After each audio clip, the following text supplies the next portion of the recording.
¿Sabías que muchos niños actores que brillaron en la época dorada del cine mexicano terminaron envueltos en las adicciones? Detrás de esas sonrisas inocentes y rostros impecables, se esconden relatos de sufrimiento, presión y tormento que nadie quiso mostrar.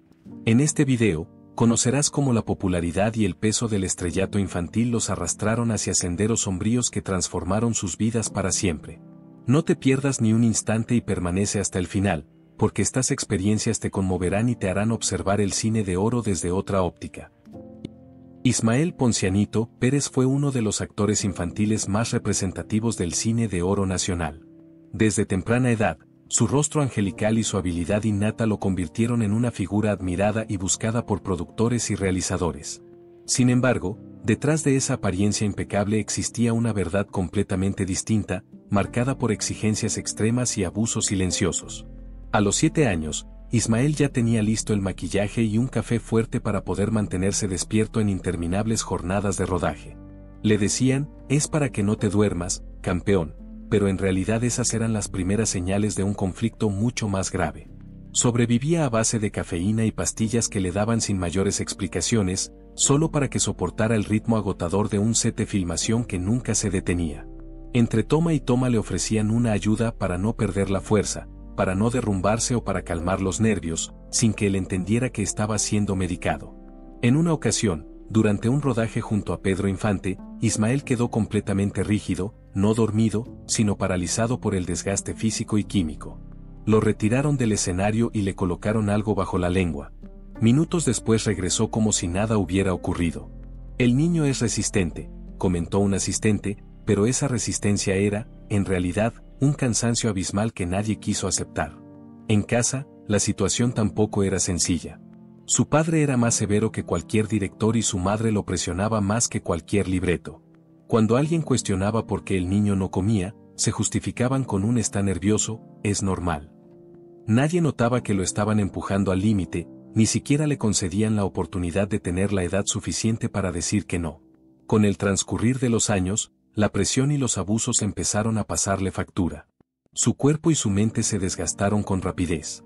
A los 20 años, su trayectoria artística ya había concluido. Ya no reaccionaba igual a los estimulantes. Sus ojos dejaron de brillar frente a las cámaras y, en entrevistas posteriores, evitaba mencionar su pasado, salvo en una ocasión cuando confesó, no recuerdo muchas escenas, pero sí me acuerdo de cómo me dolía el estómago cada vez que entraba al foro.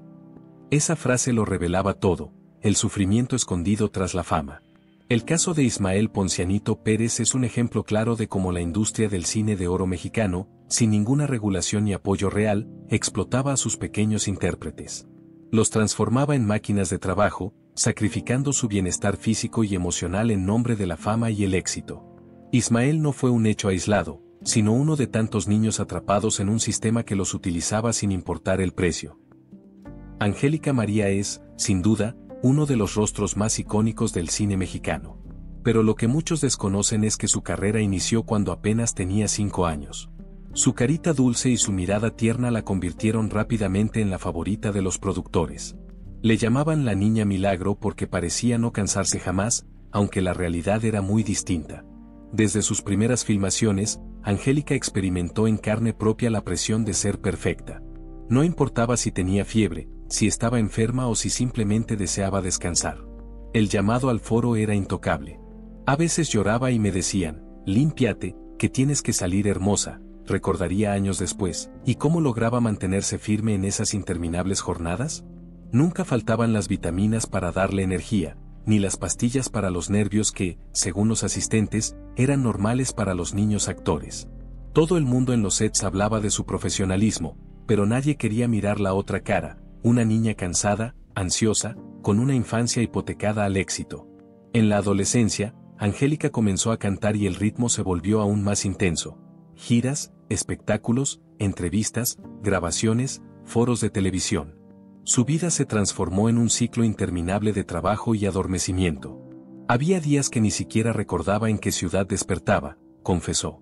Aunque siempre negó haber caído en adicciones graves, sí reconoció que la industria le inculcó desde muy joven el hábito de consumir ansiolíticos y pastillas para dormir. El peso de ser la novia de México se convirtió en una prisión invisible. Durante años sostuvo su imagen pública, pero pagó un costo alto en su salud emocional y mental. El daño no siempre aparece en los titulares. A veces se esconde en las noches de insomnio, en las crisis silenciosas y en las lágrimas que se secan antes de subir al escenario. Me aplaudían, pero nadie me preguntaba cómo estaba yo, diría en una entrevista íntima. Angélica María logró sobrevivir al monstruo de la industria, pero su historia demuestra que ni las estrellas más radiantes están a salvo cuando las cámaras se apagan. Anabel Gutiérrez fue para muchos la eterna jovencita alegre del cine mexicano. Su encanto natural, su simpatía y esa risa contagiosa la hicieron parecer la niña de oro de la pantalla grande. Pero tras ese brillo y esas carcajadas se escondía una historia que pocos conocían y que casi nadie se atrevió a revelar. Desde pequeña, Anabel se convirtió en un fenómeno mediático. Cada aparición suya provocaba titulares. Cada cinta en la que participaba era un triunfo asegurado, pero la presión tras bambalinas era implacable. No bastaba con memorizar los guiones o cumplir con las filmaciones. También debía sonreír, agradar, mantener la imagen de jovencita encantadora las 24 horas del día. Y para ello, decían los productores, existían recursos. Antes de cada programa en vivo le administraban gotas que, según ellos, servían para controlar la ansiedad. Le aseguraban que eran naturales y que la ayudarían a mantenerse tranquila. La verdad era muy distinta. Aquellas gotas servían para adormecer sus emociones, para que nunca explotara, para que permaneciera sumisa y en silencio. En una ocasión, durante una filmación con Tintán, Anabel olvidó un parlamento. No fue por nervios, sino porque su organismo simplemente dejó de reaccionar. Un asistente se le acercó y le murmuró al oído, ¿te dieron lo de siempre? Ella no contestó. El rodaje prosiguió como si nada hubiera sucedido. Su mirada permaneció ausente por varios minutos, pero a nadie le importó. Lo único relevante era que la escena saliera bien. Nadie se cuestionó qué estaba ocurriendo con ella en su interior. Fuera de los sets, la situación era igual o incluso peor. Su madre, la misma que administraba sus ingresos, la presionaba constantemente con la frase, «Esto es lo que te va a salvar la vida».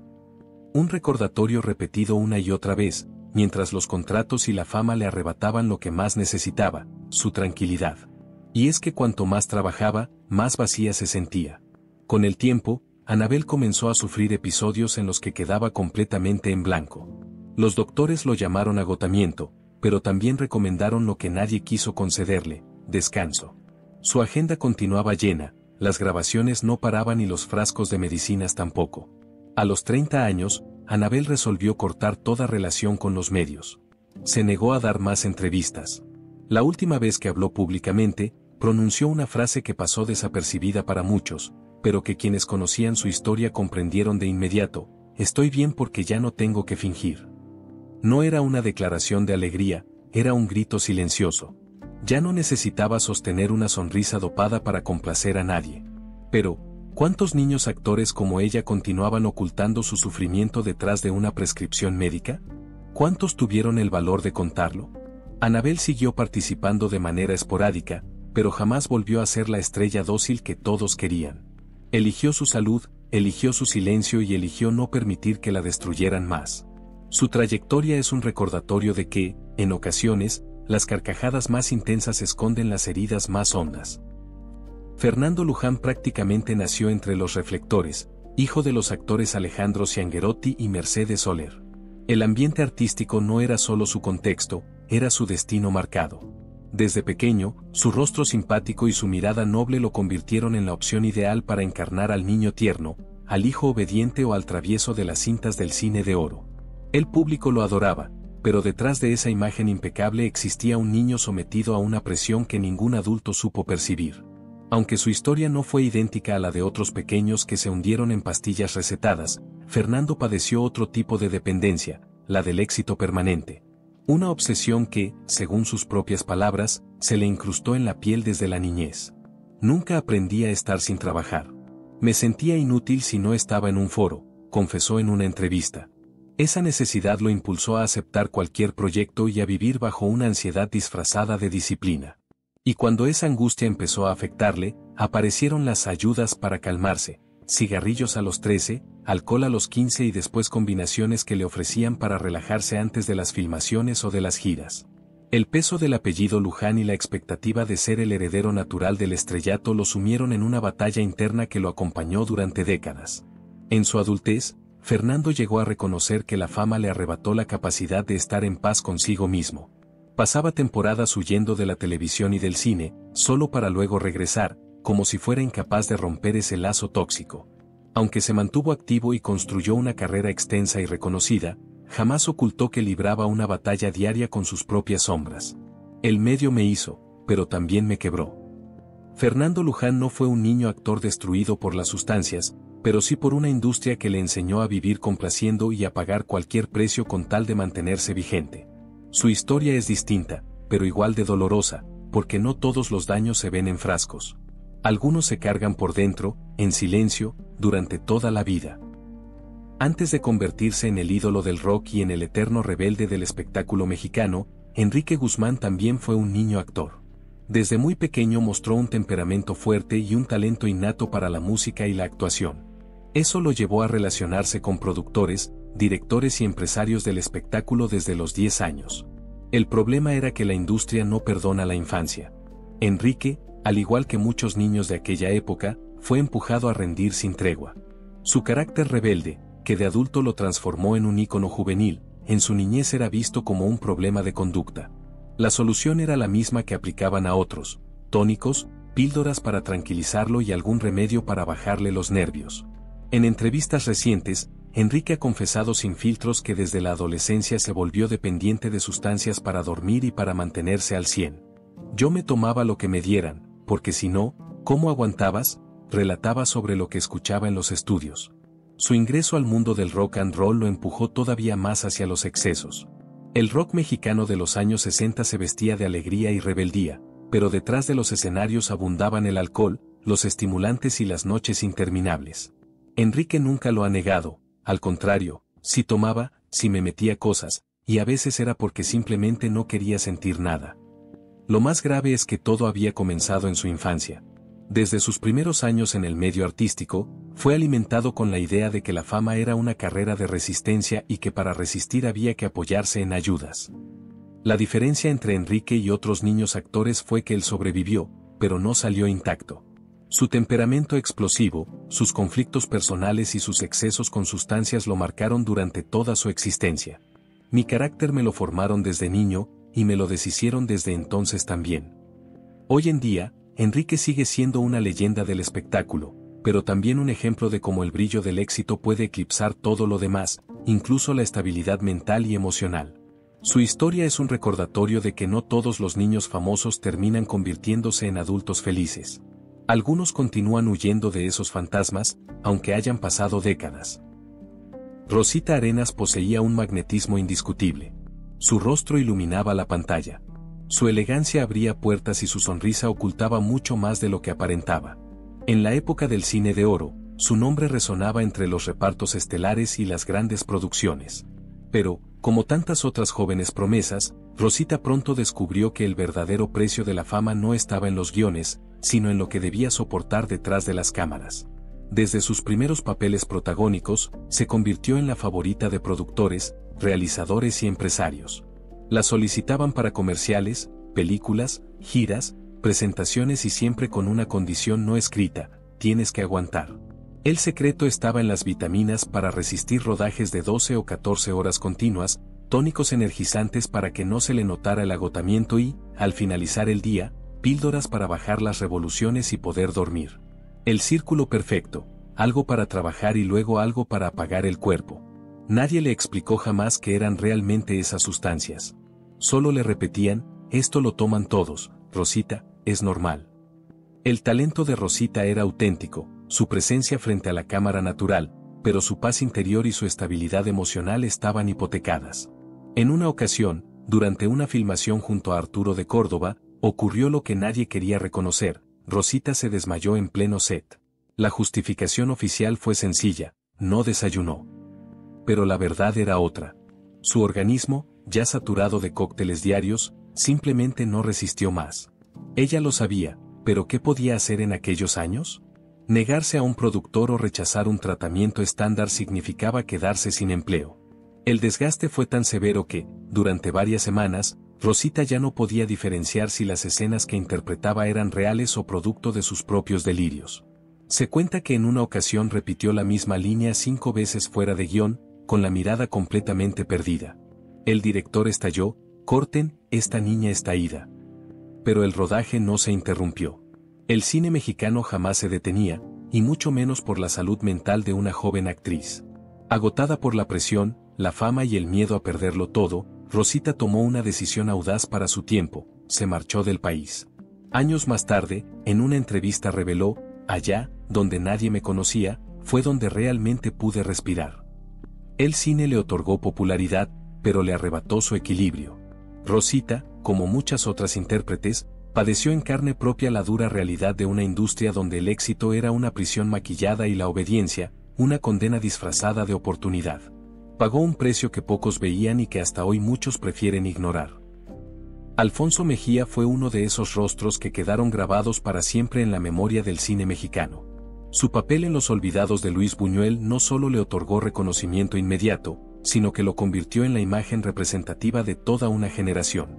Pero lo que el público contemplaba en pantalla, esa mirada penetrante, ese dolor real, no era únicamente actuación, era su propia vida hablando al mundo. Desde temprana edad, Alfonso se convirtió en el retrato perfecto del niño actor que no interpretaba, sobrevivía. Mientras todos aplaudían su talento, nadie se detenía a ver el costo que pagaba tras bambalinas. A los 15 años, en lugar de cumplir con deberes escolares o disfrutar la adolescencia, ya conocía más noches repletas de copas y compromisos sociales que cualquier joven de su edad. Las giras promocionales y los eventos lo llevaban de un sitio a otro, y si en algún momento se mostraba exhausto o bostezaba, siempre aparecía alguien dispuesto a ofrecerle un empujón para mantenerse en pie. En su mochila no llevaba cuadernos, sino frascos y comprimidos, los mismos que le permitían sonreír sin ganas o sostenerse cuando el cuerpo pedía reposo. Su primer contacto con las drogas ocurrió por sugerencia directa de un productor que le entregó una pequeña pastilla azul junto con la frase: «Esto te despierta el alma». No sería la última. Alfonso entró sin proponérselo en un círculo vicioso disfrazado de éxito, donde la presión y la sustancia se mezclaban como parte implícita del contrato. Con el paso del tiempo, Alfonso admitió que había ocasiones en las que permanecía más tiempo encerrado en los camerinos buscando un respiro que en los propios sets de grabación. Todo lo que él deseaba era actuar, pero la industria lo transformó en un producto, en un símbolo rentable, en un nombre luminoso en la marquesina que ya no le pertenecía. Mientras tanto, su familia se perdió en la euforia de la fama. Todos querían algo de él. Todos esperaban que rindiera, pero nadie, ni representantes ni parientes, se detenía a preguntarle si realmente estaba bien. El cine lo elevó al estrellato y luego lo dejó solo, sin apoyo, sin sostén. Cuando las luces se apagaron y la popularidad se desvaneció, Alfonso intentó huir de todo, del ambiente artístico, del país, incluso de su propia identidad. En una entrevista años después, cuando le cuestionaron por qué no regresaba a la actuación, su contestación fue tan dura como sincera: «Porque no quiero volver a depender de nada para poder dormir». Esa frase resumía toda una existencia marcada por la explotación, las expectativas inalcanzables y el consumo callado de sustancias que él nunca pidió. Alfonso no falleció joven, pero sí se fue apagando lentamente, consumido en partes, desgastado por las exigencias de una industria que lo utilizó y luego lo abandonó. Su historia, al igual que la de tantos otros, fue borrada de los titulares. Y aunque la fama lo sostuvo en lo alto por un tiempo, lo que vino después, el vacío, el abandono, la adicción, fue una caída sin protección que nadie quiso narrar. César Costa fue durante décadas la imagen del galán juvenil y el ídolo del rock and roll mexicano, pero antes de eso fue un niño actor. Inició con pequeños papeles en la radio y en el cine cuando apenas tenía 10 años. Su rostro fresco, su sonrisa fácil y su porte de niño bien le abrieron todas las puertas. Los productores aseguraban que era perfecto porque jamás se quejaba, pero lo cierto es que desde pequeño aprendió a tragarse el cansancio y el temor. En aquellos tiempos, las jornadas de filmación podían extenderse más de 12 horas y, para evitar que se desplomara, le daban tónicos, bebidas energéticas y pequeñas dosis de reguladores, como los llamaban. Entonces, no sabíamos qué nos daban, solo que te hacían sentir como si nada importara, confesó César en una entrevista muchos años después. Aunque nunca cayó en adicciones extremas como varios de sus compañeros, sí vivió bajo la presión constante de aparentar ser siempre el chico ejemplar, el modelo perfecto. Las giras, las grabaciones, las presentaciones en vivo, todo eso lo llevó al límite más de una vez. Me acuerdo de haberme dormido de pie al entrar al foro, recordó. El verdadero peso apareció cuando el éxito creció. Ya en la adolescencia, el papel de ídolo juvenil se transformó en una carga pesada. Le suministraban pastillas para la garganta, inyecciones para recuperar energía y, cuando los nervios lo sobrepasaban, lo de siempre para relajarte, según comentaban los asistentes. Detrás de su apariencia impecable había un muchacho que empezaba a sentirse atrapado por las expectativas. Me puse la máscara tanto tiempo que llegó un momento en que no supe si era yo o el personaje, reconoció. Aunque César consiguió mantenerse lejos de escándalos graves, siempre admitió que la industria le cobró un precio silencioso, el de vivir siempre para agradar a los demás y nunca para sí mismo. La presión de ser el favorito, el chico perfecto, lo condujo a vivir bajo una tensión permanente que solo años más tarde identificó como ansiedad. Su experiencia demuestra que, incluso sin caer en adicciones severas, la fama puede intoxicarte de otra manera, haciéndote sentir que no vales lo suficiente y que nunca alcanzas las expectativas de todos, excepto las tuyas. Aunque Jorge "El Topo" Falcón es recordado por su trayectoria como humorista, pocos saben que su carrera inició en la niñez, cuando apenas tenía 9 años. Con su rostro expresivo y su facilidad para imitar voces, rápidamente consiguió un espacio en pequeños papeles cómicos y como presentador infantil en ciertos programas de variedades. Lo que parecía un juego terminó transformándose en una carga demasiado pesada. El Topo nunca planeó convertirse en actor infantil, pero la presión familiar y el dinero fácil lo arrastraron a un ciclo sin salida. Me decían que tenía que aprovechar la oportunidad, que era un don, un regalo, pero nadie me preguntó si yo quería estar ahí. Los ensayos interminables, las giras con adultos, las bromas crueles y las exigencias de no fallar comenzaron a apagar su sonrisa auténtica, y entonces aparecieron las primeras ayudas. Al inicio eran únicamente cigarrillos para calmar los nervios, después bebidas para desinhibirse en las presentaciones y, finalmente, píldoras que, según sus representantes, todos tomaban para resistir el ritmo. Para cuando llegó a la adolescencia, Jorge ya mezclaba alcohol, fármacos para la ansiedad y pastillas para dormir. Su imagen de niño chistoso se mantenía impecable frente a las cámaras, pero detrás del escenario cada presentación era una batalla interna. Yo hacía reír y por dentro me quería morir, llegó a confesar años más tarde. El problema fue creciendo tanto que, al llegar a la juventud, Jorge tuvo que retirarse por completo un tiempo del medio artístico. Pasó temporadas internado en clínicas y centros de rehabilitación, intentando romper con una dependencia que había comenzado cuando era apenas un niño. Aunque logró reinventarse y regresar al espectáculo, siempre reconoció que sus demonios nacieron en su infancia dentro de los foros. El precio fue demasiado alto y aún lo sigo pagando, declaró en una entrevista. La historia del Topo Falcón es otra de esas que no aparecieron en revistas, una más de los niños que la industria abrazó solo para después dejarlos vacíos y rotos por dentro. Evita Muñoz, conocida para siempre como Chachita, fue una de las figuras infantiles más queridas del cine de oro mexicano. Debutó a los 4 años y pronto se transformó en un símbolo nacional gracias a películas como Nosotros los pobres y Ustedes los ricos, donde compartió pantalla con Pedro Infante. Su imagen de niña tierna, humilde y sufrida conmovió a millones de espectadores, pero detrás de ese cariño del público había una niña que jamás pudo tener una vida común. Desde temprana edad, Evita fue sometida a una disciplina férrea. No existían días libres ni rutinas escolares normales. Su mundo se reducía a foros de grabación, giras promocionales y presentaciones públicas que le arrebataban la posibilidad de jugar y crecer como cualquier otra niña. En una ocasión, en pleno rodaje, se quedó dormida sobre el hombro de Infante. El director no se detuvo y ordenó que continuara, que se vea natural, que parezca parte de la escena. El agotamiento era disfrazado de actuación. Como a muchos actores infantiles, le daban tónicos y jarabes para los nervios, remedios que aseguraban eran inocentes, pero que servían para mantenerla despierta y tranquila frente a la cámara. No recuerdo mi niñez sin foros, sin luces, sin maquillaje, confesó décadas más tarde. Y aunque el público la llamaba con cariño Chachita, ese mismo apodo se convirtió en una cárcel, nunca pudo desprenderse del personaje. En la adolescencia, el peso de la fama comenzó a pasarle factura. Los productores no la querían ya como niña, pero tampoco la veían aún como mujer. Ese limbo artístico le provocó crisis internas, y más de una vez pensó en abandonar todo. Sin embargo, La presión familiar y las deudas económicas la obligaban a seguir aceptando papeles, aun cuando la felicidad se le escapaba detrás de cada sonrisa obligada. Durante años, Evita confesó sentirse atrapada entre el cariño del público y la realidad de una infancia perdida. Me aplaudían, pero nadie me preguntaba si yo quería estar ahí, dijo alguna vez. Su caso refleja cómo el cine de oro mexicano moldeó estrellas a la fuerza, convirtiendo a los niños en adultos prematuros, cargando un peso que no les correspondía. Evita sobrevivió y mantuvo una carrera sólida, pero el costo fue altísimo, crecer sin haber sido nunca, realmente, una niña. Claudio Brock es recordado como uno de los actores más respetados del cine mexicano, ganador incluso de un Ariel y con una sólida trayectoria internacional. Sin embargo, pocos saben que antes de llegar a ser un intérprete reconocido, comenzó como un niño actor en pequeños papeles durante la época dorada.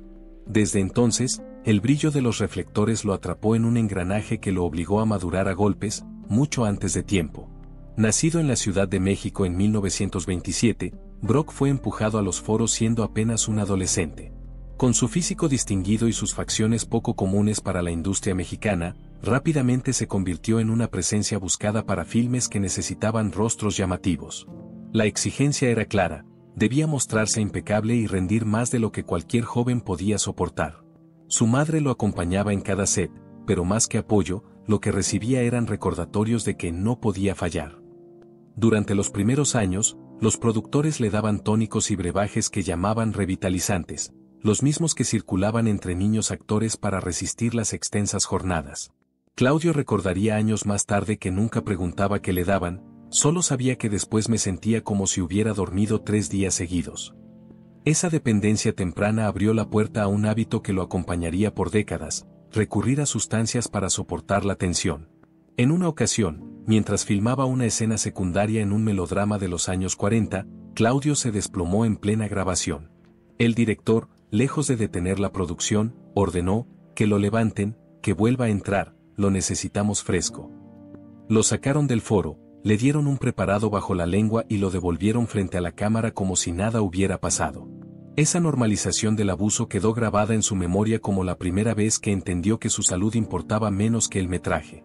Ya como adulto, Brock logró escapar de las etiquetas de galán juvenil y se consolidó en papeles dramáticos, trabajando incluso con Luis Buñuel. Pero él mismo confesaba que la presión de sus años formativos lo dejó marcado. Nunca aprendí a descansar, siempre creí que tenía que estar actuando. Aunque mantuvo distancia de los escándalos de adicciones más sonados, su dependencia silenciosa a medicamentos para dormir y relajantes fue un secreto a voces en el medio. Claudio Brock logró triunfar y convertirse en un referente, pero el precio fue elevado. Su caso demuestra que incluso aquellos niños que no cayeron en la ruina pública cargaron con un costo invisible, una infancia moldeada a base de exigencias, químicos y una obsesión con el trabajo que nunca les permitió vivir como lo que realmente eran, niños. Juliancito Bravo fue la sonrisa del cine mexicano. Su encanto natural y su picardía lo transformaron en el niño consentido del público. Su rostro aparecía en revistas, en comerciales, e incluso muñecos con su imagen llegaban a las jugueterías. Pero el niño que hacía reír en la pantalla lloraba en silencio en su camerino, mientras afuera todo continuaba como si nada ocurriera. Desde los 8 años, su vida se transformó en una agenda saturada de rodajes, giras y entrevistas. Su niñez se reducía a grabar, viajar y obedecer. Y para ayudarlo a resistir aquel ritmo, empezaron a darle gotas para los nervios, las mismas que a otros niños actores también le suministraban en secreto. Él no sabía qué contenían. Solo tenía claro que, después de beberlas, el miedo desaparecía, pero también la alegría auténtica. Terminaba pasando más noches en hoteles que en su propio hogar. Su madre, quien era la responsable de manejar sus horarios, jamás se detenía a preguntar qué le daban en los foros. Solo repetía, mientras sirva, todo está bien. En una ocasión, durante una filmación, lo encontraron dormido pero con los ojos abiertos. Nadie supo si aquello era consecuencia del efecto de las sustancias o simplemente del agotamiento extremo. Pero todos tenían clara una cosa, el espectáculo debía continuar. Cuando llegó la adolescencia, los aplausos se apagaron. El niño encantador ya no era el centro de atención. Ahora solo quedaba un joven desorientado, con un cuerpo exhausto y un corazón a la deriva. Fue entonces cuando el consumo dejó de ser hábito y se convirtió en refugio. Ya no era para mantenerme despierto, era para no sentirme un estorbo, confesó años más tarde. Pasó de las gotas a las pastillas, de las pastillas al alcohol y de ahí a la nada. Aceptaba papeles irrelevantes, pequeñas apariciones sin trascendencia, hasta que finalmente se desvaneció de la pantalla. En una ocasión, durante un encuentro con admiradores, un fan le preguntó si pensaba regresar al cine. Su respuesta fue demoledora: solo si me prometen que no habrá camerinos con frascos escondidos. Esa frase lo resumía todo. En su adultez, Juliancito se transformó en un hombre solitario. Pasaba temporadas trabajando en bares modestos, haciendo imitaciones o presentaciones improvisadas, siempre lejos de las cámaras. Quienes lo trataron aseguraban que cargaba con el peso de una infancia que jamás pudo dejar atrás y que prefería 1000 veces cantar en un bar de barrio antes que volver a pisar un set. Nunca regresó a la pantalla grande, nunca recuperó la sonrisa de sus primeras películas. Su historia quedó como un espejo de lo que la industria le arrebató: su niñez, su libertad, su tranquilidad mental. Porque a Juliancito no lo retiró la edad. Lo apagaron los mismos que un día lo llamaron la promesa del cine mexicano. Y como estas, existen muchas más historias sombrías de niños actores que el cine de oro prefirió enterrar en el silencio. Así que suscríbete y no te pierdas los próximos videos donde seguiremos sacando a la luz lo que ellos jamás quisieron que supieras.